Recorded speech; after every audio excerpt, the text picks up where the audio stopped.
competition about? Well, that must be Aunt Augusta. Now, if I get her out of your way for 10 minutes, so you have the opportunity of proposing to Gwendolyn, may I dine with you at Willis's tonight?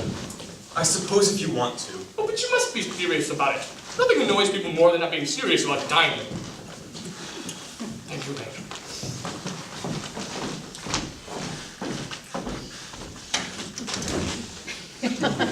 Lady Blackmore and Mrs. Fairfax. Good afternoon, dear Dr. You're behaving very well. Oh, I am doing very well, Aunt Augusta. That's not quite the same thing. In fact, you rarely go together. My dear, you are smart. I am always smart. Am I not, Mr. Worthing? You are quite perfect, Miss Fairfax. Oh, I hope I am not that. There would leave no room for development. And I do intend to develop in many directions. I apologize for late, Elton John, but I was obliged to call from Lady Hawbury. I hadn't seen her since her poor husband's death. I've never seen a woman so altered. She looks quite 20 years younger. And now I'd like a cup of tea, one of those nice conversations you promised me. Certainly, Aunt Would you Augusta. come and sit here, Gwendolyn? Thanks, Mamma, but I'm quite comfortable where I am. Lane, where are the cucumber sandwiches? I ordered them specially. There were no cucumbers in the market today, sir. I went out twice. No cucumbers. No, sir. Not even for ready money. That will do, Lane. Thank you. I am greatly distressed, Aunt Augusta, about there being no cucumbers. Not even for ready money. It really makes no matter, Algernon. I had to crumble to Lady Hawbury. She seems to be living entirely for pleasure now. I hear her hair has turned completely gold from grief. It certainly has. From what cause I, of course, cannot say. I've quite treated you tonight, Algernon. I'm going to have you down by Mary Farquhar. She is such a nice woman, and very attentive to her husband. It did delight to watch them. I'm afraid, Aunt Augusta, I'll have to give up the pleasure of dining with you tonight. I certainly hope not, Algernon. It'll throw my table completely out. Your uncle will have to dine upstairs. Fortunately, he's accustomed to that. It is a great bore, and I need hardly say a great disappointment to me, but I have just had a telegram to say that my poor friend Bunbury is very ill again. Yes, Mr. Bunbury seems to suffer from curiously bad health. Oh yes, Bunbury is a dreadful invalid. Well, I must say, Algernon, that I think it is high time that Mr. Bunbury made up his mind whether he was going to live or to die. This shilly-shallying question is absurd. Nor do I in any way approve of this modern sympathy for invalids. I consider it morbid. Health is the primary duty in life. I'm always kind of like to report Uncle, but he never seems to take much notice as far as any improvement in his ailments goes. But I'd be much obliged if you were to ask Mr. Bunbury from me not to have a relapse on Saturday, for I rely on you to arrange your music for me. It is my last reception, and one wants some little courage conversation, particularly at the end of the season, when everyone has practically said whatever they've had to say, which, in most cases, was probably not much. I will speak to Bunbury, Aunt Augusta, if he is still conscious, but I think he will be all right by Saturday. The music, on the other hand, is a great difficulty. You see, if one plays good music, people don't talk, and if one plays bad music, people don't listen. But I will run through the program with you if you will join me in the other room for the moment. Thank you, Algernon. I'm sure the program will be delightful after a few expurgations. French songs can't possibly allow. People always seem to think they're improper and look shocked, which is vulgar. Or laugh, which is worse. But German sounds a thoroughly respectable language. Indeed, I think so. Gwendolyn, you will accompany me. Certainly, Mamma. Charming day this bed, Miss Fairfax. Pray don't talk to me about the weather, Mr. Worthing. Whenever people talk to me about the weather, I always feel quite certain they mean something else, and it always makes me so nervous. I do mean something else. I thought so. In fact, I'm never wrong. Miss Fairfax, I would like to take advantage of Freckles' temporary absence. I would certainly advise you do so. Mamma has a way of coming back subtly into a room that I've often had to speak to her about. Gwendolyn, ever since I met you, I've adored you more than any other woman I've met since I met you. Yes, I'm quite well aware of the fact. But I often wish that in public, at any rate, you would have been more demonstrative. Well, I would. To me, you've always been an irresistible fascination. Even before I knew you, I was far from indifferent to you. We live, Mr. Worthing, as I hope you know, in the age of ideals. The subject is constantly mentioned in the more expensive monthly magazines, and they have reached the provincial pulpits, I am told. always been to love a man with the name of Earnest. There's something in that name that inspires absolute confidence. Ever since Algernon first told me he had a friend called Earnest, I knew I was destined to love you. You really love me, Gwendolyn. Passionately. Darling, you don't know how happy you've made me. My own Earnest. You don't mean to say that you couldn't love me if my name wasn't Earnest. But your name is Earnest. Yes, of course, but I suppose it was something else.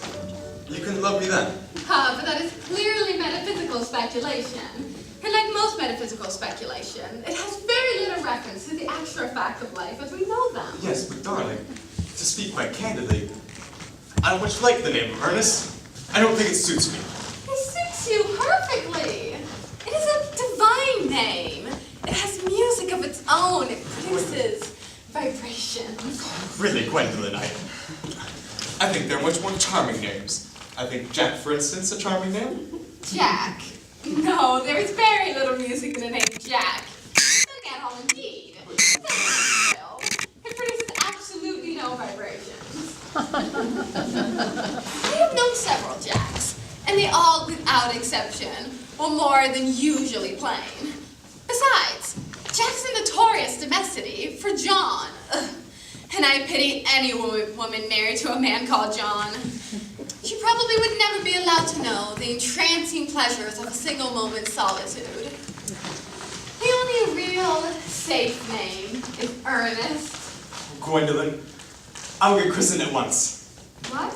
I mean, we will get married at once. Married, Mr. Worthing? Yes, of course. But you know that I love you, and you would like me to believe you're not entirely indifferent to me. Oh, I adore you. But you haven't proposed to me yet. Nothing has been said about marriage. The subject hasn't even been touched on. Well, may I propose to you now? I think it would be an admirable opportunity. And to spare you any possible disappointment, Mr. Worthing, I think it's only fair to tell you quite frankly beforehand that I am fully determined to accept you. Gwendolyn! Yes, what have you to say to me? You know what I have to say to you. Yes, but you don't say it.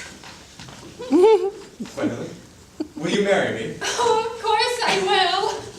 How long you have been about it. I'm afraid you have very little experience in how to propose. Darling, you're the only woman I've ever loved. Yes, but men often propose for practice. At least I know my brother Gerald did. All my girlfriends will tell me so. I hope you'll always look at me this way, especially when other people are present. Gwendolyn, Mr. Worthing, rise from this semi-recumbent posture is not decorous. Mama, I must beg you to retire. This is no place for you. Besides, Mr. Worthing is not quite finished yet. Finished what, may I ask? Mr. Worthing and I are engaged to be married, Mama. Pardon me, you are not engaged to anyone.